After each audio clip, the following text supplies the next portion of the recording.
तो जैसा कि हमने पिछले एपिसोड में देखा कि फाइनली बेक्योनो हेन को वो बात बताने ही जा रहा होता है, लेकिन हेन उसे ऐसी बात बताती है जिस वजह से वो शॉक रह जाता है। एक मिनट, आपने पिछला एपिसोड नहीं देखा तो फिर जाइए पहले वो एपिसोड देख कर आइए, तभी तो आपको मालूम चलेगा ना इसके पहले क्या हुआ है। तो हम एपिसोड में आगे बढ़ते हैं। जब बेक्योनो को ये बात मालूम चलती है कि हेन मरने वाली है, तो वो अंदर ही अंदर तो खुश हो जाता है, मगर ऊपरी तरफ से दिखाता है कि वो बहुत दुखी है। और इसी में वो बोलता है कि वो बिना हेन के कैसे जी पाएगा। तो हेन उसे बोलती है कि अगर हम साथ जी नहीं सकते हैं तो साथ मर जाते हैं। मगर बेक्योनो इस बात से इनकार कर देता है और बोलता है कि वो सिर्फ ऐसे ही बोलने के लिए बोल रहा था। हेन उसे बोलती है कि अगर वो कर नहीं सकता है तो वो झूठी दिलासा ना दे। हम आगे देखते हैं कि बेक्योनो उससे पूछता है कि उसे ये पता कैसे चला, डॉक्टर के पास हुआ क्या। हेन बेक्योनो को बताती है कि जब वो उसे डॉक्टर के पास जाने के लिए साथ में बुलाने आई थी, तभी उन्होंने गुस्से में उसे मना कर दिया था और वो वहाँ से चला गया था। इसलिए हेन अकेले डॉक्टर के पास गई। जब वो हॉस्पिटल में पहुंची, उसे सब कुछ अचानक से धुंधला दिखने लगा और ऐसा लगने लगा जैसे आसपास बर्फ गिरा हो। उसके बाद उसको कुछ भी याद नहीं था और वो डॉक्टर के सामने बैठी थी। डॉक्टर ने उससे पूछा कि क्या ये उसके साथ पहले भी कभी हो चुका है। इस बात पे हेन ने बताया कि ये पहली बार नहीं था, उसके साथ ये काफ़ी बार हो चुका है, मगर उसे वो प्रॉब्लमैटिक नहीं लगा। उसने बताया कि कई बार वो अपने ऑफिस में बैठे बैठे टाइम का पता भूल गई। कई सारे लोगों ने उसको मीटिंग के लिए बुलाया था और वो सब भी भूल गई। इसी दौरान हमने पिछले एपिसोड में देखा कि जब बेक्योनो ने हेन को शाम में मिलने बुलाया था, तब हेन नहीं आई थी। वो ये सब भूल चुकी थी और इस वजह से उसको याद नहीं था कि उसको बेक्योनो को मिलने जाना था। डॉक्टर ने हेन को बताया कि ये उसके दिमाग के ट्यूमर की वजह से है। हेन को बताते हैं कि उसके बीमारी का नाम क्लाउड सिंड्रोम है और उसको जल्द ही इलाज करवाना शुरू कर देना चाहिए। इस दौरान हेन का छोटा भाई सुचौल अपने दादाजी से मिलने जा रहा होता है और वो काफ़ी डरा हुआ होता है। क्यों? क्योंकि उसने एक कॉन्ट्रैक्ट खो दिया होता है और वो अपने दादाजी की डांट से बहुत डर रहा होता है। जब वो अपने दादाजी के पास पहुंचता है तो उसके दादाजी उसे बहुत सुनाते हैं और उसे पैनिक अटैक आ जाता है और वो वहीं पे गिर जाता है। कितना बुद्धू है इसका भाई। उसकी माँ तो दौड़ी दौड़ी आती है ये सोचकर कि उसके बच्चे को क्या हो गया। उसी टाइम हेन भी आती है। तभी हेन की मम्मी उसको बताती है कि उसके छोटे भाई को पैनिक अटैक आया था, जहाँ हेन उसे बताती है कि वो भी किसी बुरी चीज़ से गुजर रही है। इस बात पर हेन की माँ उसे बोलती है कि जो भी है वो चीज़ें हेन संभाल लेगी और इसलिए हेन उन्हें नहीं बताती है कि वो मरने वाली है। लाइक सीरियसली, हेन मरने वाली है और उसकी माँ ने सुना नहीं, जहाँ उसके बेटे को सिर्फ एक पैनिक अटैक आया था। बेक्योनो अपने दोस्त के साथ लंच कर रहा होता है, जहाँ उसका दोस्त उसे बोलता है वो अपने दोस्त को आज़ादी दिलाएगा, उसकी शादी तुड़वाएगा और वो उसकी डिवोर्स लेने में मदद करेगा। जहाँ बेक्योनो मना कर देता है डिवोर्स के लिए और उसका दोस्त काफ़ी शॉक हो जाता है, क्योंकि हमने पिछले एपिसोड में देखा कि योनो कितना डेस्परेट था डिवोर्स के लिए। तो अगर मेरी शादी भी हेन जैसी लड़की के साथ हुई होती तो मैं भी डेस्परेट ज़रूर होती। हेन ने बेक्योनो को बोला होता है कि उसके सिवाय ये बात कि वो मरने वाली है किसी और को नहीं पता लगनी चाहिए। और अभी बेक्योनो अपने दोस्त को बताना चाहता है कि वो शादी क्यों नहीं तोड़वाना चाहता और डिवोर्स क्यों नहीं लेना चाहता। इसलिए वो उसे एक दूसरी जगह पे बुलाता है, जहाँ वो उसे बता देता है और इस बात पर उसका दोस्त काफ़ी खुश हो जाता है और वो उसे बताता है कि अब तो 3 महीने बाद उसकी सारी जायदाद बेक्योनो के नाम हो जाएगी। लेकिन बेक्योनो उसे बताता है कि हेन ने अपने बिल पहले ही लिख दिए हैं, जहाँ उसको एक भी फूटी कौड़ी नहीं मिलेगी। योनू का दोस्त उसे बोलता है कि वो चाहे तो 3 महीने में उसका माइंड चेंज करवा सकता है, उसे खूब सारा प्यार दिखा के।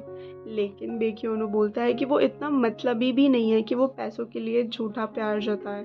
और उसके बाद वो दोनों अपने घर चले जाते हैं। वहीं दूसरी तरफ हम देखते हैं कि योनो हेन को खुश करने के लिए एक बुके लेकर आता है।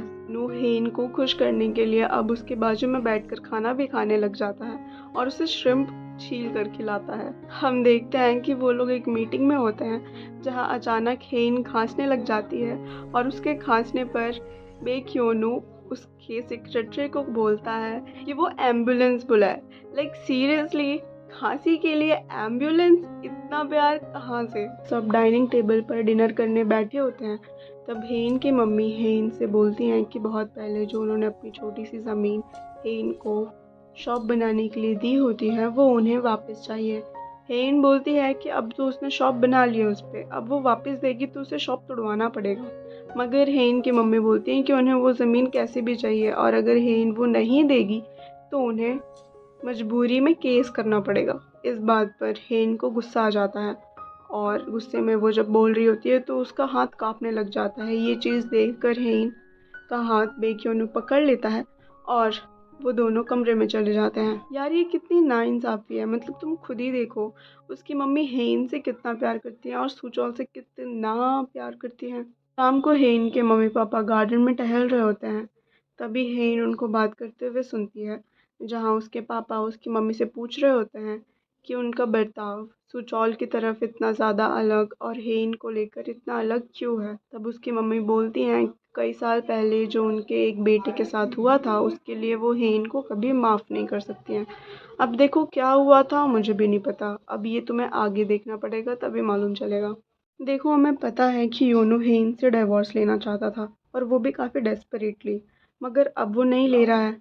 इसलिए वो चाहता था कि हेन कैसे भी बच ना जाए, क्योंकि वो उसके साथ और नहीं रहना चाहता था। इसलिए वो अपने लैपटॉप में इस केस के बारे में और ढूंढ रहा था और जान रहा था कि कितने परसेंटेज लोग जो हैं बच जाते हैं, इसका मतलब उसकी जान बचने के कितने परसेंटेज थे।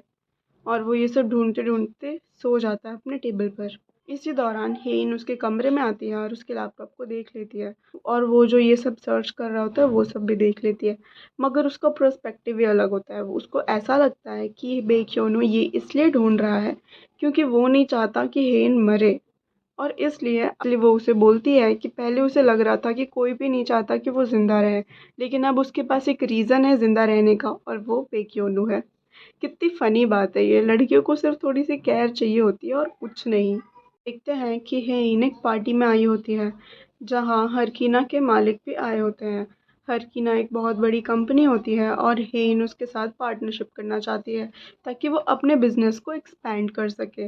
वहाँ उसकी दोस्त उसे मिलती है जो उसे ताने पर ताने दे रही होती है और बोल रही होती है कि हरकीना के जो मालिक हैं उनको वही लोग पसंद आते हैं जो अपने पार्टनर्स के साथ आते हैं, और हेइन का पार्टनर तो आया ही नहीं होता है। यहीं पर हेइन को अपना एक्स बॉयफ्रेंड मिलता है जिसके साथ वो अपने कॉलेज के टाइम पे रिलेशनशिप में थी और किसी वजह से उन दोनों ने ब्रेकअप कर लिया था और हेन ने उसे कहा था कि वो उसे दोबारा कभी कॉल ना करे। मगर अब उसका एक्स बॉयफ्रेंड एक बहुत बड़ा आदमी बन चुका होता है, जस्ट लाइक शादी में ज़रूर आना, मे बी, लेकिन यहाँ पे शायद कुछ अलग होगा। हेन के एक्स बॉयफ्रेंड का नाम योंग सुंग होता है और हरकीना के मालिक का नाम मिस्टर हरमन होता है। हेन की दोस्त उसे बताती है कि युन सुंग मिस्टर हरमन के काफ़ी क्लोज है और वो किसी की भी मदद कर सकता है पार्टनरशिप के लिए हरकीना में। अब तुम्हें पता ही है कि हेन कितनी डेस्परेट लड़की है और अब तो वो 3 महीने में मरने भी वाली है।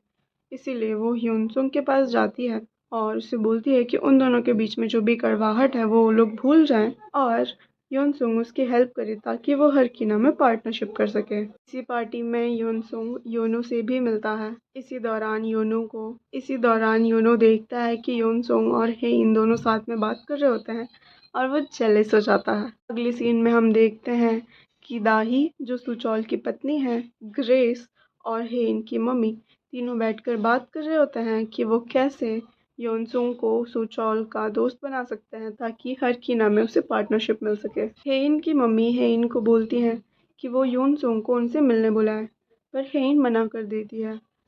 हेइन की मम्मी उससे बोलती हैं कि अगर वो योनसुंग को मिलने बुलाएगी तो वो उसके ज़मीन वाला केस वापस ले लेंगी। के बाद हम देखते हैं कि ये सारे लोग हंटिंग पर गए होते हैं जहाँ सुचौल बेक्योनू का मजाक उड़ा रहा होता है कि वो हर साल जब भी वो लोग हंटिंग पर आते हैं तो वो कोई भी शिकार नहीं मार पाता। हेन जब एक शिकार के ऊपर फोकस कर रही थी तभी उसको पहले की तरह अपने आसपास में सब धुंधला धुंधला दिखने लगा और हर तरफ बर्फ दिखने लगा।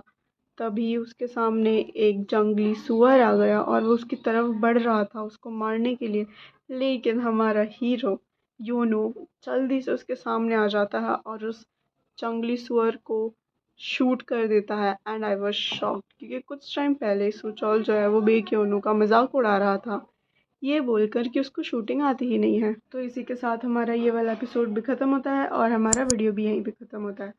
अगले एपिसोड के लिए मेरे चैनल को सब्सक्राइब कर दीजिएगा और अगर आपको ये वीडियो पसंद आई तो फिर से लाइक कर दीजिएगा। आपको कौन सा वाला पार्ट बेस्ट लगा, आप नीचे कमेंट सेक्शन में बता सकते हैं, या फिर आप ये भी बता सकते हैं कि मैं कौन से पार्ट में इम्प्रूव कर सकती हूँ। अब मिलते हैं अगले वीडियो में, तब तक के लिए ओके बाय।